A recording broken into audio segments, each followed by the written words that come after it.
Eugene, bit of a catch up again. What's happening on the scene? I think the big news last week that so many of us were waiting for was we heard that Nav got on the Contender. Yeah. That's great news for us and for everybody. So now we have obviously Cameron, Aaron, and Navajo with one foot in the door in the Contender Series. So couldn't be more pleased. I thought Cameron would get another shot, given that he fell in some unfortunate circumstances last time. I knew that Aaron was a good chance just because of he's been impressive. And Nav, we were a little bit up in the air, just because we know how good he is and we know what he can do in MMA, but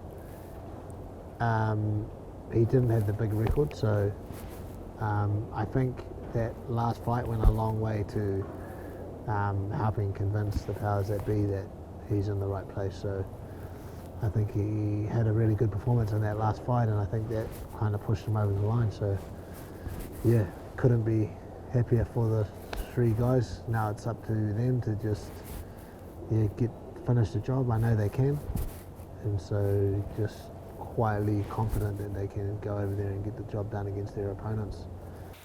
Is this the way of that everybody will have to go through the Contender now, or will they still pluck you straight out?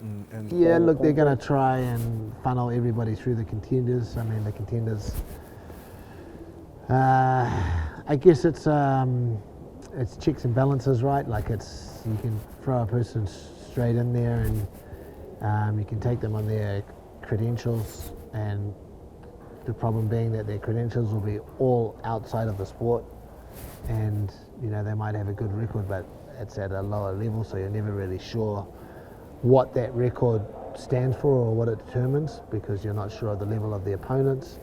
Country to country as well. Yeah, it's basically quality control, like you've seen in the past. People who get into UFC and actually their last four opponents have been taxi drivers from Thailand, so this is just a way of having some quality control, I guess. You get to match them against another good opponent that you get to choose, and you get to see how good they are.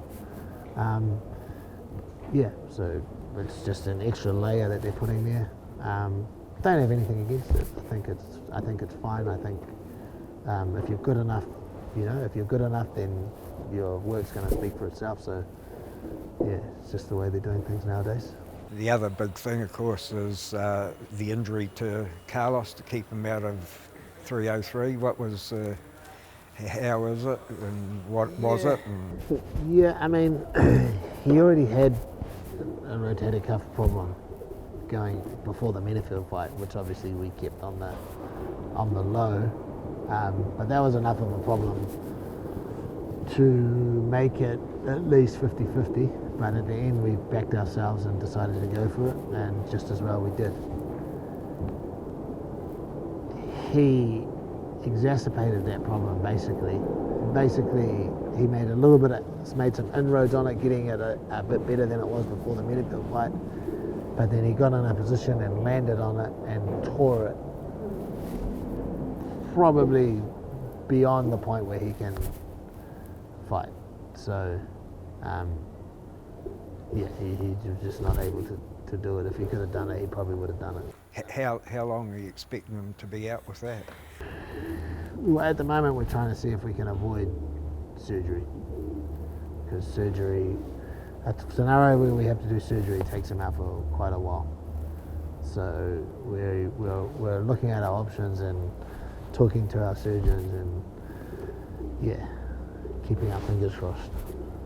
Yeah, well, the whole country will be doing that. Of course, we've got Israel, Kai and Dan on Perth. Yeah, Israel and Kai are definitely confirmed. Dan, not sure, but hoping for the best. But yeah, the boys are going full steam ahead at the moment. Yeah, they're in full blown camp, so yeah, they're looking all right. They're looking where they appropriately should be. So still lots of room to grow, lots of improvements to make, but we're on it. On target. We're on target, yeah. Just quick look at the local scene.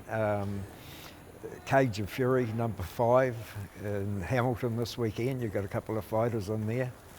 Yeah. I got Ram Dudamo, who's very good, very good amateur MMA fighter who's just starting to find his feet in the amateur scene. Still got a long way to go, but potentially could be a very good fighter. And I've got Baby Nancy, who's a veteran fighter, probably at the opposite end of their career to Ram, but she loves MMA and she wants to get into it, and she's fighting a rubber match against a girl that they've fought twice already, and then obviously one win each. So this will be the deciding rubber match. So I'm looking forward to that. Yeah, looking forward to that show. It's good to see Ethan. It's just good to see another promoter doing MMA. Yeah, I was going to ask you about that because there was no big shows down south of Auckland, and now Cage of Fury is starting to grow. Yeah, 100%. I mean, I've always given Ethan a bit of stick because I know he loves to put his fights in the cage now. But sometimes when I go down there, there's not one single MMA fight. It's just Muay Thai and kickboxing in the cage. So I always give him a little bit of stick about that. He's like using the aura of the cage, but not actually, putting on MMA fights. But in this latest show, he's got plenty of MMA fights, and I guess it just takes time to build that up a little bit. And it'll be good to see quite a few MMA fights, and then eventually what you want to see is the scale kind of tip the other way, right? Where you've got more MMA fights and less stand-up fights. But yeah, fantastic. I think for the strength of the sport, we need promoters promoting fights, and Ethan throwing his hat in the ring, so to speak, is real good for everybody. I've got a couple guys on there. I'm sure there's a few other gyms on there, so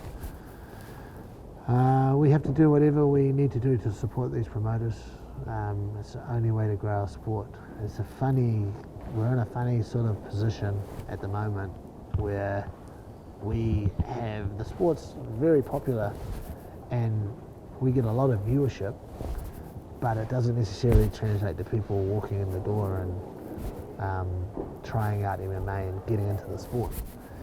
And I think we just have to make it more accessible, and we have to just let people know that all up and down the country there's great gyms with very knowledgeable trainers and coaches and experienced fighters, and you can walk into any one of those gyms and be shown the fundamentals of the sport to the highest level at any one of these gyms. And we've just got to make it more known that it's a very accessible sport, I think. Well, one way you're doing that is the Ultra program, and the finale is only a couple of weeks away. Yeah. For your latest intake. Yeah, for sure.